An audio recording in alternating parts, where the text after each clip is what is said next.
Breaking Jain news. गुरुदेव के मुखार बिंद से जो प्रातःकालीन बेला में वाणी निश्रित हुई थी कि अभी सागर की समूची कॉलोनियों से श्रीफल अर्पित किए गए हैं, परंतु सागर का श्रीफल अर्पित नहीं हुआ है। तो मैं गुरुदेव के चरणों में यही प्रार्थना करता हूं कि हमारे सम्मानीय विधायक जी ने पूरे जो सागर का प्रतिनिधित्व करते हैं, उनने गुरुदेव के चरणों में श्रीफल भी अर्पित नहीं किया। उनके चरणों में प्रार्थना भी की कि हे गुरुदेव, इस वर्ष का चातुर्मास हमारे सागर नगर में आप जहां भी समझें, जहां भी आपको जो स्थान उचित लगे वहां पर संपन्न हो। जिज्ञासा करें गुरुदेव। जिज्ञासा ये है कि अभी सागर संतवाद, पंथवाद, ग्रंथवाद और तारणवाद से प्रेरित था, लेकिन गुरुदेव के चरण जब से पड़े हैं पूरा सागर का वातावरण ही बदल गया है। मैं गुरुदेव से यही प्रार्थना करता हूं कि हे गुरुदेव, हम सभी ऐसा क्या प्रयास करें कि पूरा सागर सागरमय हो जाए। इन भावनाओं के साथ बार बार ऐसी हम लोगों को आशीर्वाद प्रदान करें कि पूरा सागर सागरमय हो। इन भावनाओं के साथ गुरुदेव के चरणों में बारंबार नमोस्तु नमोस्तु नमोस्तु गुरुवर। सभी लोगों से मेरा कहना है, जितना अभिवादन में इतना टाइम लिया इतना सभी लोग नहीं रहे। इतना टाइम नहीं लेना। ये जिज्ञासा समाधान है, प्रार्थना सभा नहीं है। यहाँ मात आपकी कोई जिज्ञासा है वह पूछना है, प्रार्थना नहीं। और तुम साधु को रोकने की या साधु के चतुर्मास के प्रश्न करो तो साधु अलग से तो कुछ देने वाला है नहीं, लेकिन प्रश्नों में वो सब कुछ दे देता है। समझदार को इशारा काफी होता है। अलग से देना मर्यादा के विरुद्ध है और प्रवचन में नहीं देना ये हमारे लिए ठीक नहीं। तो प्रवचनों में कल भी दिया था और आज तो पूरा प्रवचन में दे दिया। मात सागर समाज के हाथ उठवाने से काम नहीं चलेगा। हर व्यक्ति अपने समर्थन में हाथ उठवा रहा है। हर व्यक्ति अपने समर्थन में हाथ उठवा रहा है। अभी कटरा वाले कोई व्यक्ति खड़े हो जाएं, बोले भाई बोलो यदि महाराज कटरा में चतुर्मास करते हैं तो सब लोग हाथ उठा रहे। मुराजी में करते हैं, मंगलगिरी में करते हैं तो, भागुदा में करते हैं तो, सड़क पे करते हैं तो, ये तो सबको हाथ उठा देते हैं। और नेता लोग इस हाथ उठाने को समझते हैं कि इन्होंने हमारा समर्थन कर दिया। ये समर्थन करना भी नहीं चाहिए, क्योंकि नेता लोग वाहवा लूटने के लिए माइक पे आकर के घड़ियाल आंसू बरसा देते हैं और बातें कर लेते हैं और तुम लोग उसमें फंस जाते हो। अंदर से आना चाहिए। सबसे बड़ी चीज़ है जो बाधक कारण है, उस बाधक कारण का त्याग होना चाहिए। फिर साधक कारण जुटाने की जरूरत नहीं रहती। बादलों को हटा दो, सूरज का प्रकाश तो कल भी था, आज भी और कल भी रहेगा। लेकिन सूरज के प्रकाश की तो सब चर्चा कर रहे हैं कि सूरज का प्रकाश कैसे मिलेगा। लेकिन जो बाधा है, जो बादल हैं, उन बादलों को हटाने का कोई नेता प्रयास नहीं कर रहा है, नहीं करता है। परिणाम है पूरी जिंदगी निकल जाती है, सूर्य का प्रकाश नहीं मिल पाता। इसलिए जो बाधक तत्व बने हुए हैं उन पर विचार करो। उन बाधक तत्वों के ऊपर यदि हम विचार करेंगे, जितना व्यक्ति साधक कारणों पर विचार करता है उसका 10वां हिस्सा भी बाधक कारणों पर विचार कर ले तो कार्य सिद्धि होने में देर नहीं लगना। साधक कारण को कार्य करने में 2 मिनट लगते हैं, लेकिन बाधक कारण को हटाने में पूरी जिंदगी भी कम पड़ जाती है। तो बाधक कारण क्या है, इस पर विचार करो। चतुर्मास होना चाहिए, इस पर तुम विचार कर रहे हो।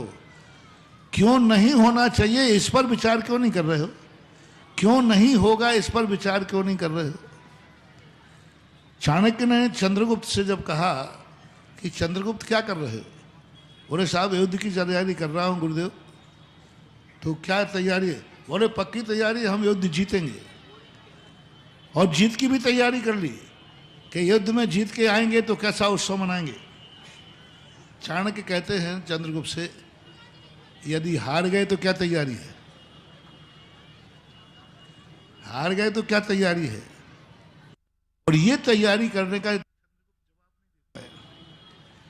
यही प्रश्न लक्ष्मण ने जब गुरु पढ़ा रहे थे कि भाई मैं अयोध्या, हमारे भैया राजा राम अयोध्या के राजा बनेंगे, आप राजनीति सिखाइए। तो गुरु वशिष्ठ ने एक प्रश्न किया लक्ष्मण से, बहुत बड़ा प्रश्न था, भैया राजा बनेंगे, राजगद्दी सिखाइए, राजनीति सिखाइए, रणनीति सिखाइए। वशिष्ठ ने कहा यदि राम राजा नहीं बने तो क्या तैयारी है। तो लक्ष्मण कहते हो ही नहीं सकता ऐसा, कौन दुनिया की शक्ति है जो मेरे भैया को राजा बनने से। तो वशिष्ठ जी कहते हैं लक्ष्मण प्रश्न को टालो मत, जवाब दीजिए, यदि अयोध्या के राजा राम नहीं बने तो क्या तैयारी है, बोलो। तो वशिष्ठ जी ने कहा तुम राजा राम बनोगे अयोध्या के, ये तो तुमने सीख लिया, लेकिन गुरु की जरूरत इसलिए नहीं है कि राजनीति सिखाना, गुरु इसलिए चाहिए है कि राजा नहीं बने तो क्या तैयारी है, उसके लिए गुरु की जरूरत होती है। और वशिष्ठ जी ने राम को वही सिखाया कि राजा नहीं बने तो क्या तैयारी है, वनवास की। इसी प्रकार तुम लोगों के मन में वो विचार पर विचार करो, चातुर्मास हो सकता है, होगा, बस इस पर विचार करो, नहीं हो सकता है उसका कारण क्या है। यदि नहीं हुआ तो क्या करोगे, हुआ तो क्या करोगे, वो तो तैयारी है। यदि चतुर्मास हुआ तो पूरे सागर में हर स्थान की तैयारी है, मुझे मालूम है, क्योंकि मेरे लिए कोई तैयारी करनी नहीं पड़ती। हमारे गुरुजी ने एक ही बात कही थी, अपनी अवस्था ठीक रखना, व्यवस्थाओं की चिंता मत करना। यदि अवस्था ठीक है तो व्यवस्था तो चिंता करना ही नहीं, व्यवस्था तो आकर के मनुष्य नहीं देवता कर जाएंगे। अवस्था ठीक रखना है, इसलिए वो तो ठीक है। अब इस पर विचार करें, नहीं हुआ तो क्या तैयारी है सागर वालों की, और नहीं होगा तो क्यों नहीं होगा, इस पर यदि डिस्कशन कर लो तो शायद तुम्हारे प्रश्न का जवाब मिल जाएगा और सब कुछ सही हो जाएगा। हमें सर्वतोभद्र जैसे महिमा मंडित जिनालय के निर्माण के लिए आशीर्वाद प्रदान किया।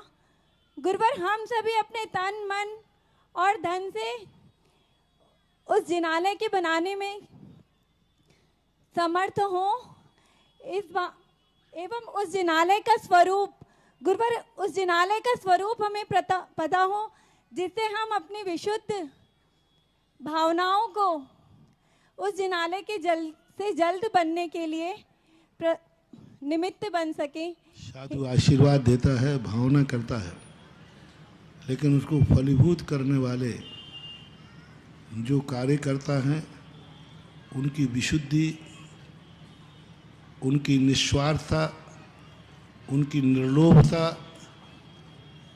जितनी ज़्यादा होगी, जितने ज़्यादा व्यक्ति किसी कार्य को लोभ के वशीभूत करते हैं, मान के लिए करते हैं, अपने स्वार्थ की पूर्ति के लिए करते हैं, और इन कार्यों को अपने मान की पूर्ति के लिए निशाना बना लेते हैं, तो इन कार्यों में फिर परेशानियां आने लग जाती हैं।